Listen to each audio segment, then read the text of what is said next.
नमस्कार, स्वागत है आपका द फोर्थ स्टेट यूट्यूब मंच पर। मेरा नाम है रविंद्र सिंह शोरा। हिंदुस्तान की राजनीति में कई अजब-गज़ब चीज़ें देखने को मिल रही हैं। गज़ब इतना कि जो राजनीतिक दल अपने आप को शुचिता से, अपने आप को बाकी तमाम राजनीतिक दलों से अलग कहता था और शुचितापूर्ण रवैया अख्तियार करने की बात कहता रहा। जो दल अपने आप को एक आंदोलन से निकली हुई पार्टी के तौर पर बताता था, ना आंदोलन, और पूरे राजनीति को, व्यवस्था को बदलने की बातें भी कहता था। आज उसके सबसे बड़े नेताओं में से एक मनीष सिसोदिया जी, बात कर रहे हैं हम लोग आम आदमी पार्टी की। और आम आदमी पार्टी के भी सबसे बड़े नेताओं में से एक मनीष सिसोदिया की, जो दिल्ली के पूर्व उप मुख्यमंत्री हैं। उनके एक बयान की, जिसको लेकर पंजाब की राजनीति में हंगामा मच गया है। हंगामा तो पूरे देश की राजनीति में मचना अब लाजमी है। अब उन्होंने जो बात कह दी है, उसके बाद हालाँकि उनके खिलाफ शिकायत हुई है। चुनाव आयोग में शिकायत की गई है और कहा गया है कि इनको चुनाव लड़ने से रोका जाए। भविष्य में कोई चुनाव ना लड़ पाएँ, इसके इंतज़ामात किए जाएँ। हुआ क्या? मनीष सिसोदिया ने एक बात कही, मैं आपको पढ़ के सुना देता हूँ तो ताकि कोई त्रुटि ना रहे। मनीष सिसोदिया ने कहा, 2027 का चुनाव जीतने के लिए साम, दाम, दंड, भेद, ठीक है? लड़ाई, झगड़ा, कुछ भी करो, 2027 का पंजाब विधानसभा का चुनाव जीतने के लिए।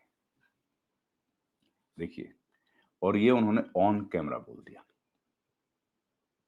कैमरे पे ये बात बोली है कि भैया कुछ भी करो। और ये कहाँ बोला उन्होंने? वो जब एक कार्यक्रम को संबोधित कर रहे थे अपनी पार्टी के, साम, दाम, दंड, मोहाली में एक कार्यक्रम था अगस्त में, 13 अगस्त को। 2027 के चुनाव जितवाने के लिए साम, दाम, दंड, भेद, सच, झूठ, सुनिए आप, अभी पूरा नहीं हुआ है। साम, दाम, दंड, भेद, सच, झूठ, क्वेश्चन आंसर, लड़ाई झगड़ा, जो करना पड़े करेंगे, तैयार हैं जोश के साथ। बहुत बढ़िया, ये बात उन्होंने बोली। अब आप सोचिए, जो राजनीतिक दल और जो नेता, चलिए पहले तो नेता की बात करते हैं। जो नेता पूरे देश में ये बात कहते हुए घूमते हैं कि उन्होंने दिल्ली में पढ़ाई, स्कूल्स, एजुकेशन सिस्टम को बदल दिया और क्रांतिकारी बदलाव लेके आए, ये बात वो कहते हैं। वो अपने आप को इस बात का श्रेय देते हैं कि दिल्ली की जो राजनीति है, उसमें स्कूल को, शिक्षा को वो केंद्र में लाए। और उन्होंने पूरे जो दिल्ली की जो शिक्षा व्यवस्था है, उसको बदल दिया। और उनकी वजह से ही दिल्ली में जो सरकारी स्कूल हैं, उनके बच्चे आईआईटी, एम्स जैसे बड़े-बड़े इंस्टीट्यूशंस में पढ़ने के लिए जाने लग गए। वहाँ से अच्छी पढ़ाई इतनी होती है, कोचिंग की ज़रूरत नहीं पड़ती। ये बातें उन्होंने बोली और इस तरीके से अपने आप को ब्रांड किया। इसके पहले आप जानते हैं, आम आदमी पार्टी ने अपने आप को अन्ना आंदोलन से निकलने के बाद किस तरह से ब्रांड किया था कि वो एक बड़ी अच्छी शुचिता भरी राजनीति करने वाले हैं और जो बाकी पॉलिटिकल पार्टीज़ हैं, उनके खिलाफत है। ये तमाम बातें आप याद है, आपको जानकारी में हैं। तो अब लेकिन जब पंजाब में सरकार, दिल्ली का चुनाव, आप जानते हैं कि आम आदमी पार्टी हार चुकी है। तो दिल्ली का चुनाव हारने के बाद अब आम आदमी पार्टी के पास सरकार अगर कहीं है, तो पंजाब में है। तो पंजाब की जो हुकूमत है, उसको बचाने के लिए जो भी करना पड़े वो करो। अब ये बातें मैं एक बार फिर से स्टेटमेंट आपको पढ़ के सुना दूं, क्योंकि ये बहुत हैरतअंगेज है। 2027 के चुनाव जितवाने के लिए, ये मनीष सिसोदिया ने अगस्त 13 2027 को ये स्टेटमेंट दिया है। आज हम जब रिकॉर्ड कर रहे हैं तो 17 तारीख है। 2027 के चुनाव जितवाने के लिए साम, दाम, दंड, भेद, झूठ, सच, क्वेश्चन आंसर, लड़ाई झगड़ा, जो करना पड़ेगा करेंगे, तैयार हैं जोश के साथ। बहुत बढ़िया, ये बोल दिया। कहाँ भाषण दे रहे थे? भाषण दे रहे थे, महिला सेल को वो संबोधित कर रहे थे, उनकी पार्टी। तो इसके बाद ज़ाहिर है बवाल तो होना ही था। तो बीजेपी के जो अध्यक्ष हैं सुनील जाखड़, उन्होंने चिट्ठी लिखी है इलेक्शन कमीशन को, बाकी पॉलिटिकल पार्टीज़ ने भी शिकायत की है और माँग की है कि इस तरह के जो बातें कहने वाले नेता हैं, उनको भविष्य में कोई भी चुनाव लड़ने से रोका जाए। ये चल रहा है पंजाब की राजनीति में। अब पंजाब की पॉलिटिक्स में देखिए आम आदमी पार्टी ज़ाहिर है सत्तारूढ़ पार्टी है, तो एंटी इनकम्बेंसी होता है और पंजाब में तो खूब देखा हमने होता है। काम करने की जहाँ तक बात है, अभी कुछ दिन पहले लैंड पूलिंग का एक वो पॉलिसी लेके आए जिसको उनको विथड्रॉ करना पड़ा। नशे की बात वो कह रहे थे कि हम लोग खत्म कर देंगे, वो अभी तक खत्म नहीं हुआ है। जो गैंगस्टर्स थे, वो भी अभी खत्म नहीं हुआ है। अपराध का जहाँ तक मामला है, वो भी खत्म नहीं हुआ है। भ्रष्टाचार की बात थी, वो भी खत्म नहीं हुआ। लोगों को रोज़गार देने की बात थी, वो दे नहीं पाए हैं। तो जितने भी उन्होंने वादे किए थे और ख़ास तौर पर जो महिलाओं को पैसा देने की बात थी शायद ₹2000 हर महीने, वो भी अभी तक चालू नहीं हुआ है।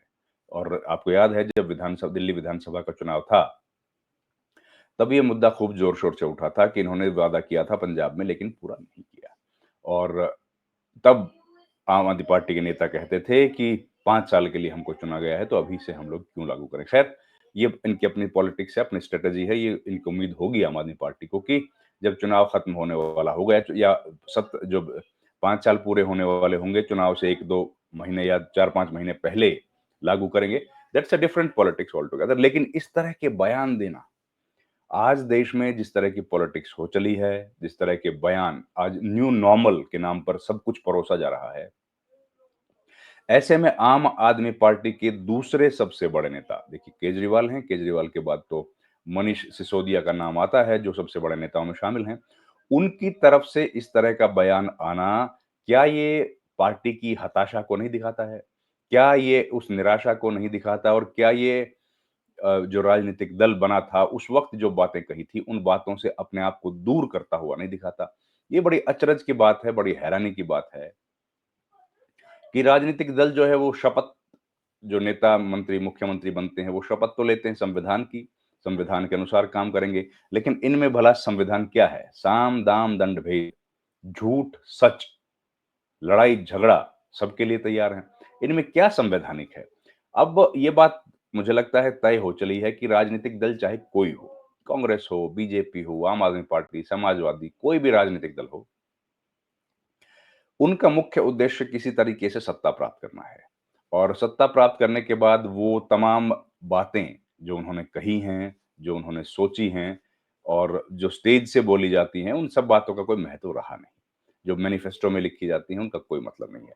मतलब है कि किसी तरीके से एक चुनाव जीतो, सत्ता पर काबिज़ होके दूसरा चुनाव जीतने की तैयारी करें और वही होता हुआ दिख रहा है क्योंकि पंजाब का चुनाव है 2027 में। अभी हम लोग बैठे हैं 2025 में और अगस्त का महीना है, तो 4 महीने अगर इस 2025 के और 1 साल, करीब 16 महीने 16 महीने का वक़्त बचा है जब पंजाब में विधानसभा का चुनाव होगा और उस चुनाव में आम आदमी पार्टी अपने आप को अपनी जीत के लिए पूरी कोशिश करेगी। अब कितनी कामयाबी मिलेगी ये हम नहीं जानते, लेकिन ये तय है कि इस बयान के बाद उबाल राजनीतिक तौर पर तो आना लाज़मी है। पंजाब में आना 100% होगा, लेकिन पूरे देश में भी इसका असर देखने को मिलेगा। अब कितना असर होगा, उसका हार-जीत पर कोई असर पड़ेगा कि नहीं, ये भी आने वाले वक़्त में पता लगेगा। इस वीडियो में इतना ही। आपसे गुज़ारिश है, हमारे चैनल को लाइक, शेयर और सब्सक्राइब ज़रूर कीजिए। आपका बहुत-बहुत धन्यवाद।